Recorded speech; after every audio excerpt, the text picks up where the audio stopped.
In this tutorial, I'm going to show you how you can use a simple form submission inside of HighLevel to grant somebody access into a course or a community to use either one of those as a free lead magnet using no other tools except for a simple high-level automation. All right, we're going into our sub account and we're going to make sure that we have a form created. You can find your forms under Sites, Forms. We'll go to our builder here.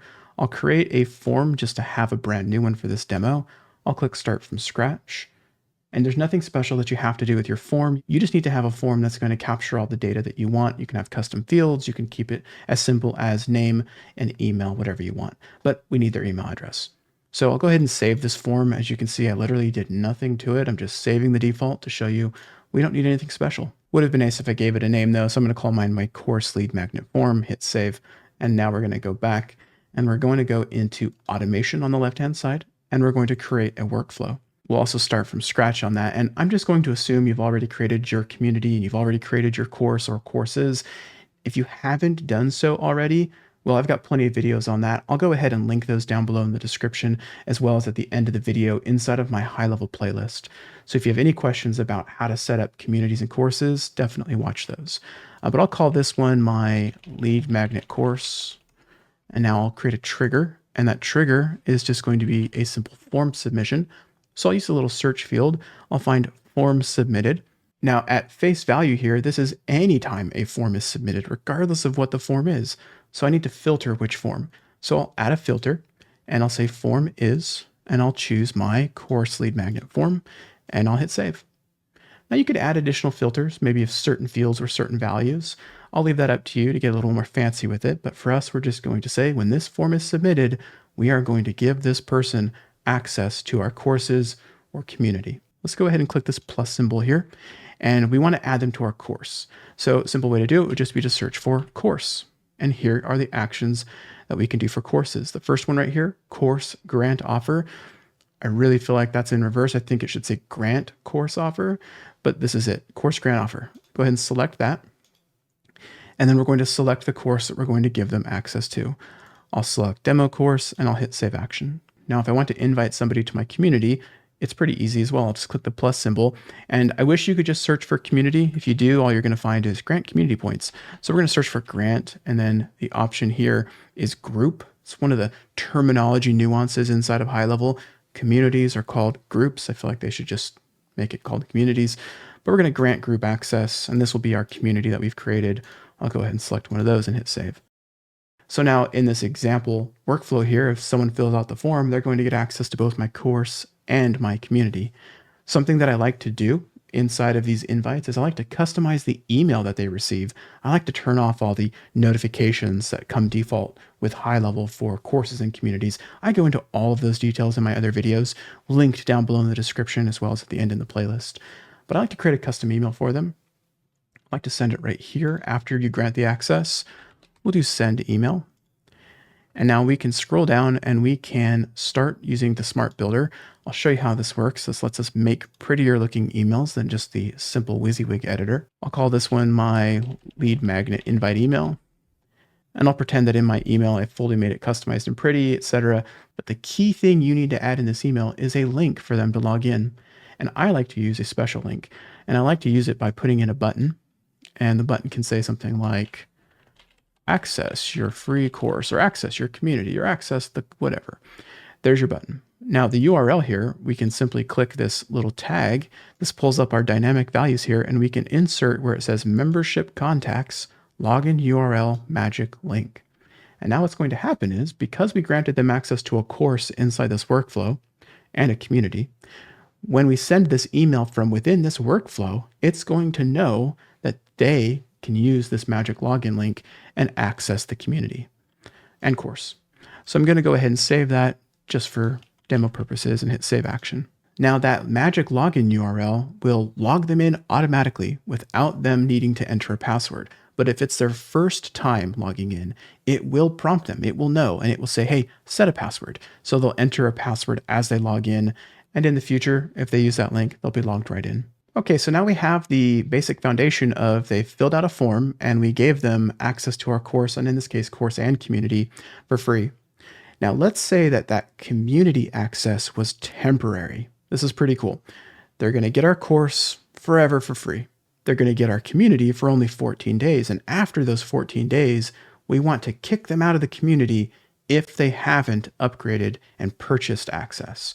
So here's what we're going to do. This email right here, for the sake of our understanding our workflow a little easier, let's just say that this is our invite email to the community or the course, etc. Hit save.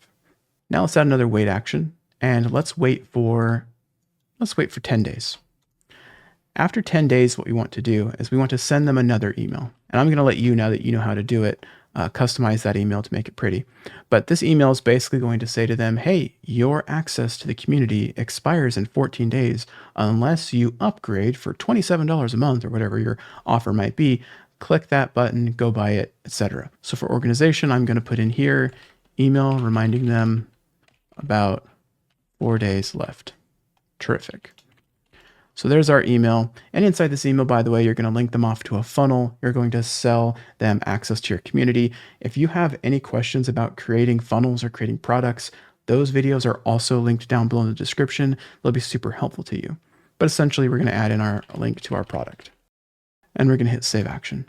Now let's go ahead and wait. We've got 4 days left in our trial. Let's add another wait for 3 more days, which means they've got 1 day left. So we'll add another email here. We'll say send email, and we'll call this one final reminder. We'll hit save, and that's our final reminder email. Then what happens at the end of this workflow? We're going to remove or revoke. So I'm doing a search for revoke private channel access.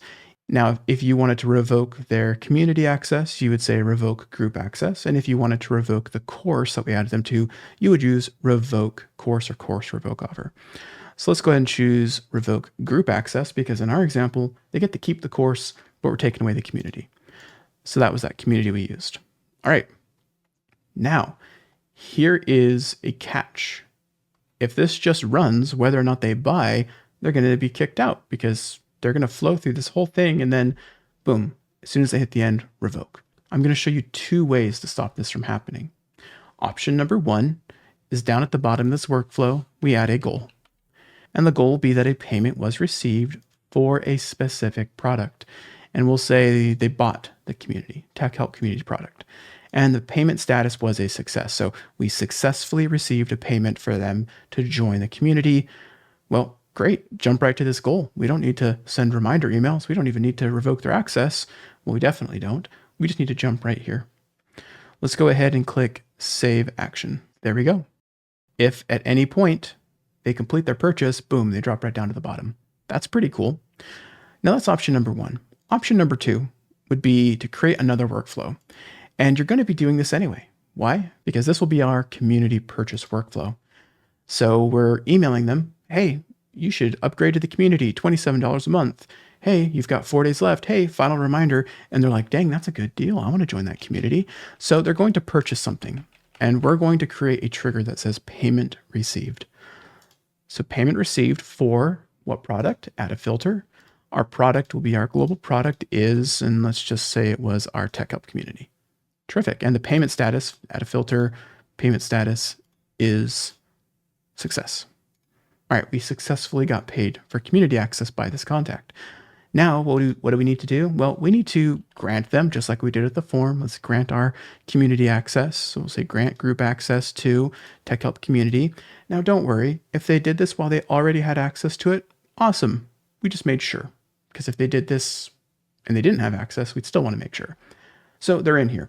Yes, we want to send them emails. Yes, we want to create a nice onboarding sequence. I'll leave that up to you now that you know how to add emails and email them.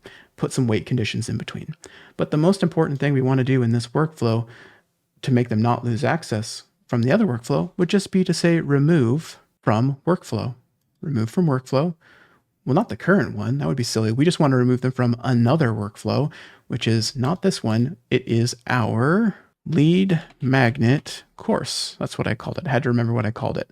So our lead magnet course workflow is the one that we had the form submitted, give them access, email them to upgrade, remove them if they don't have it. We just want to remove them from that workflow entirely to make sure that if they buy the thing, they don't lose access to the thing they just bought. And there you go. You can add your emails, do whatever else you want after that.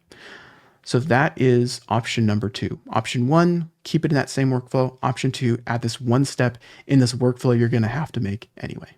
So there you go. That's an easy and approachable way to take a course or a community that you have inside of HighLevel and use it as a lead magnet that somebody can get access to by simply filling out a form. And as that bonus, I showed you how to revoke the access, do a little bit of an upsell, and then make sure that they don't lose the access to the thing that they just bought. If you need one-on-one help creating some custom workflows, you can check out a link down below in the description to book a tech help call with me, or check out Convology Plus, which is my community and membership where you can get personalized help with HighLevel and a bunch of other really cool stuff. But otherwise, if you're looking for those videos that I'd mentioned before, you can find them in the links down below in the description, or my playlist right here with all of my HighLevel videos. And I've actually included another playlist right here specific to creating courses and communities. You should check out those videos as well.